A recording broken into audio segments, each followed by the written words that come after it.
অনেকদিন ধরেই ভাবতেছি আমি যেখানে জব করি বালুকা থানা 10 নং হবিরবাড়ি ইউনিয়ন এইটার আশপাশে গ্রামগুলো একটু ঘুরে দেখার। আপনারা দেখছেন যে নদী এইটা হচ্ছে ক্ষীর নদী বালুকা থানায় অবস্থিত। আমরা এখন যাচ্ছি পনাশাইল বাজারের উদ্দেশ্যে, আমি এবং আমার ফ্রেন্ড। আজকে প্রকৃতি অনেক সুন্দর। আমরা পৌঁছে গেলাম পনাশাইল বাজারে। আমরা বাজারে ঘুরতেছি, আশপাশটা একটু ঘুরে দেখার চেষ্টা করতেছি কী অবস্থা। এখানে মসজিদটা অনেক সুন্দর, দেখে আমার অনেক ভালো লাগছে। ওক্তের সময় হয় নাই, নয়তো আমি ওক্তের নামাজটা এখানে পড়তাম। তবে বলে রাখা ভালো যে বাজারের আশপাশের রাস্তাগুলো একটু খারাপ হয়ে গেছে, আশা করি এটা দ্রুতই ঠিক হয়ে যাবে। তারপরে গেলাম চার দোকানে, চাচাকে বললাম 2 কাপ চা দেন, রং চা। ভালোই লাগলো, চাচা রং চা দিচ্ছে, বললাম চিনি একটু বাড়াই দেওয়ার জন্য। তারপর চা খাইলাম আমি আমার ফ্রেন্ড, চা খাইলাম। মাশাল্লাহ, চা অনেক ভালো হয়েছে। এই চাচার সাথে কথা হইতেছিল যে আগে অনেক বাজারে অনেক লোক হইতো, বাজার এরকম খালি ছিল না, বাজারের পরিবেশ আরও ভালো ছিল, অনেক জাঁকজমক ছিল।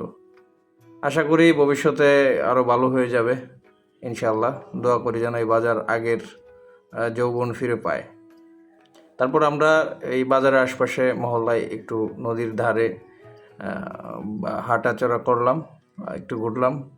আজকের প্রকৃতিটা অনেক সুন্দর, আজকের দিনটা অনেক সুন্দর, আজকের ওয়েদারটা অনেক ভালো।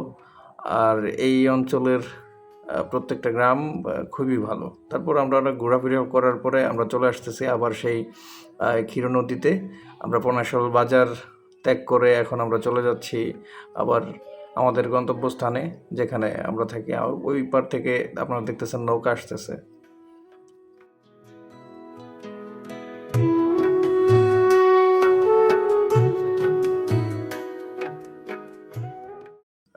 প্রত্যেক সপ্তাহে এরকম যদি ঘুরতে পারি তাহলে ভালোই লাগবে, মাইন্ডটা ফ্রেশ হবে। আমরা চলে আসছি, আমাদের নৌকা চলে আসছে। আমরা এখন ওই পারে যাব, আরও কিছু যাত্রী আছে তারাও যাবে, আমরা অপেক্ষা করতেছি। আমার বন্ধু আমাকে বলল আজকের ওয়েদারটা কেমন কেমন লাগতেছে।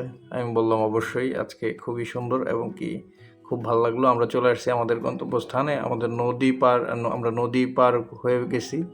আমার বন্ধু আমাকে রেখে চলে গেছে, বাট আমি তাড়াতাড়ি আসতে পারতেছি না। আপনারা জানেন আমি একটু লাজুক স্বভাবের, আমি একটু ভিড়াভিড়িতে কমই যাই।